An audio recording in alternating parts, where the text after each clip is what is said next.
Rancho in Gallup, New Mexico evokes a mythical time when Hollywood romanticized the Wild West. Today, following a year-long renovation, the hotel's rich historic charm has been reborn. All guest rooms have been faithfully refurbished just as they were when John Wayne, Rita Hayworth, and Kirk took up residence here. Imagine it's the Roaring '20s, a booming economy, crazy energy. In Oklahoma, R.E. Griffith opened his first movie theater. Suddenly the stock market crashed, businesses collapsed with one notable exception: Hollywood, the underlying spirit for his new hospitality venture, a place where visitors could immerse themselves in the authentic ambience of the Old West while enjoying all the day's modern amenities.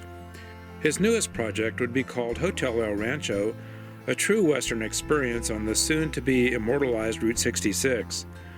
Hotel El Rancho was a perfect fit to host directors, actors, and film crews.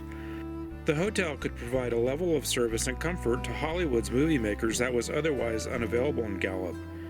Once completed, Hotel El Rancho led directly to Griffith's greatest hotel success, The Last Frontier in Las Vegas, Nevada.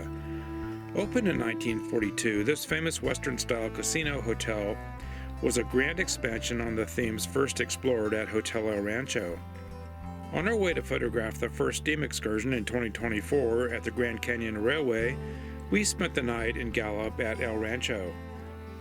The lobby is a large two-story space with old charm. The curved staircase to the upper level leads to rooms and a gallery of photographs of the many stars that have stayed at El Rancho while filming westerns and other movies. Our room was nice and reminiscent of the rooms we have experienced at Fred Harvey hotels. The king-size bed was comfortable. We enjoyed cocktails at the 49ers Lounge and ate breakfast the next morning at the Silver Screen restaurant. While our old fashions were good, the food was nothing special. Gallup was settled in 1880 as a western overland stage stop, and it became a construction headquarters for the Atlantic and Pacific Railroad, the predecessor of the Santa Fe Railroad. It was named for David L. Gallup, railroad paymaster. When railroad workers went to collect their pay, they said they were going to Gallup, and so the name remained. Gallup is on the BNSF Southern Transcon and sees about 80 to 100 trains per day.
Please like this video and subscribe to our channel.